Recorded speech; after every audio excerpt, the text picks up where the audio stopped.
Welcome to English lesson. Good morning, student. In this morning, we will talk about expressing obligation. Dalam pelajaran hari ini, kita akan membicarakan tentang pengertian, penjelasan, contoh kalimat dan dialog mengenai expressing obligation. Apa itu obligation? Yaitu keharusan. Silakan kalian siapkan alat tulis dan buku kalian. Catatlah hal-hal yang penting dalam pelajaran kali ini. Sebelum kita mulai, marilah kita lihat KD-nya. Pada kesempatan kali ini, kita berbicara mengenai KD 3.3 dan KD 4.3. KD 3.3 yaitu KD pengetahuan, menerapkan fungsi sosial, struktur teks, dan unsur kebahasaan teks, interaksi transaksional lisan dan tulis, yang melibatkan tindakan memberi dan meminta informasi terkait keharusan, sesuai dengan konteks penggunaannya. Perhatikan unsur kebahasaan must, should. KD 4.3 mengenai KD keterampilan, yaitu menyusun teks interaksi transaksional lisan dan tulis sangat pendek dan sederhana yang melibatkan tindakan memberi dan meminta informasi terkait keharusan dengan memperhatikan fungsi sosial, struktur teks, dan unsur kebahasaan yang benar dan sesuai konteksnya. Indikator. Ada 3 indikator yang ingin kita capai dalam pembelajaran kali ini. Indikator pertama yaitu menerapkan fungsi sosial, struktur teks, dan unsur kebahasaan teks interaksi transaksional lisan yang melibatkan tindakan memberi dan meminta informasi terkait keharusan. 2. Menerapkan fungsi sosial, struktur teks, dan unsur kebahasaan teks interaksi transaksional tulis yang melibatkan tindakan memberi dan meminta informasi terkait keharusan. 3. Menyusun teks transaksional tulis yang melibatkan tindakan memberi dan meminta informasi terkait keharusan. Jadi, ada 2 indikator untuk pengetahuan dan 1 indikator untuk keterampilan. Marilah kita mulai dengan pengertian. Obligation, keharusan. Say something that must do because of law, rule, and promise.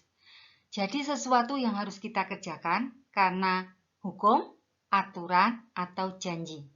Fungsi sosialnya adalah memberitahu seseorang apa yang harus dilakukan. Struktur kalimatnya, we must wear school uniform every day. We must keep our class clean and tidy. You must remove your shoes. I must go to work on Saturday morning.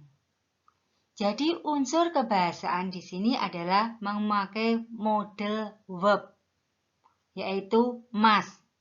Must artinya harus. Susunannya atau pattern adalah subject plus must plus verb infinitive plus object or other component.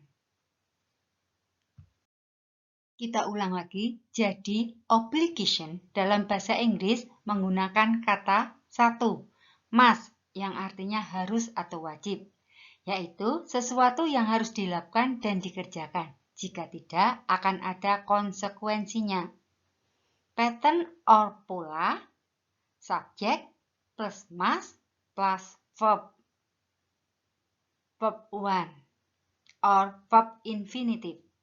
Yang kedua, subject plus must be plus adjective or noun or adverb. Catatan, verb 1 is verb 1 atau kata kerja bentuk 1. Adjective is kata sifat, noun kata benda, sedangkan adverb adalah kata keterangan. Sekarang kita lihat contohnya penggunaan must dan must be. Jadi, kalau must diikuti kata kerja atau verb 1. Sedangkan must be diikuti noun, adjective, or adverb. Must be diikuti kata benda, kata sifat, atau kata keterangan. Perhatikan contohnya. We must study hard to graduate. They must learn more seriously. Daddy must immediately go to the airport. Robert must wear his OSIS uniform on Monday. We must be on time to class. You must be strong from them. Jadi kamu perhatikan, must yang diikuti kata kerja dan must be yang diikuti kata sifat atau kata benda atau kata keterangan. Nomor 1 sampai 4 adalah must yang diikuti kata kerja. Sedangkan nomor 5 must be diikuti keterangan. Nomor 6 must be diikuti kata sifat. Obligation yang kedua dengan menggunakan kata have to, artinya harus. Must dan have to sama, artinya harus. Tetapi ada sedikit perbedaan. Must dengan sifat yang lebih impersonal atau dalam diri, sedangkan have to ada campur tangan pihak lain yang membuat kewajiban tersebut. Biasanya lebih ke situasi umum atau aturan. Contoh, I must come to the office at 8 a.m. Must harus di sini diri sendiri. But I have to come at 8 a.m. or my boss will fire me. Dia harus ke kantor jam 8 karena bosnya akan memarahinya jika tidak. Marilah kita perhatikan penggunaan must dan have to. Yang harus kalian ingat, have to ada dua bentuk. Have to, has to. Untuk semua subjek, must digunakan untuk semua subjek. I, you, they, we, she, he, it. I must, you must, they must, we must, she must, he must, it must. But have to hanya digunakan untuk subjek I, you, they, we. Sedangkan has to digunakan untuk subjek she, he, it. Dan juga harus kalian ingat bahwa must hanya digunakan untuk present atau masa sekarang.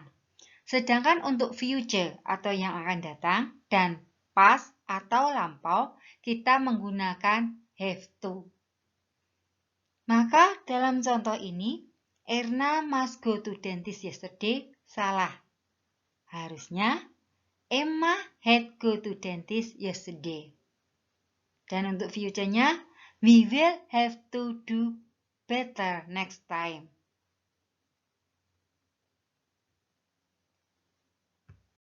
Bentuk negatif must adalah must not atau sering disingkat dengan mustn't. Artinya bukan tidak harus tetapi dilarang. Sedangkan bentuk negatif dari have to, has to adalah do not atau disingkat don't have to. Does not atau doesn't have to. Artinya tidak perlu. Sekarang kita lihat penggunaan must dan must not. Kalian baca dan ingat, must artinya harus, sedangkan must not artinya dilarang. Sedangkan berikutnya adalah contoh penggunaan have to, has to, dan doesn't have to, do not have to. Masih kalian ingat? Have to, has to artinya harus. Sedangkan doesn't have to, doesn't have to, dan don't have to artinya tidak perlu. Silahkan kalian cermati.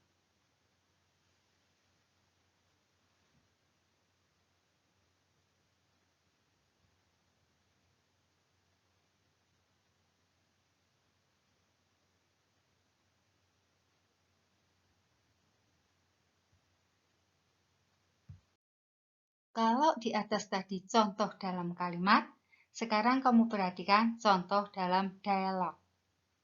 Penggunaan must. Silakan baca.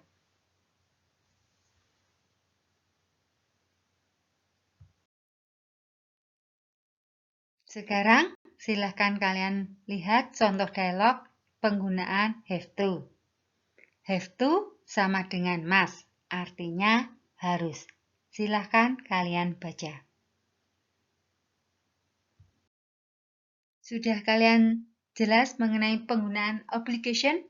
Dua kata yang harus kalian ingat yaitu must dan have to, artinya harus. Sedangkan must not artinya dilarang. Do not have to, doesn't have to, artinya tidak perlu. Terima kasih atas perhatian kamu. See you.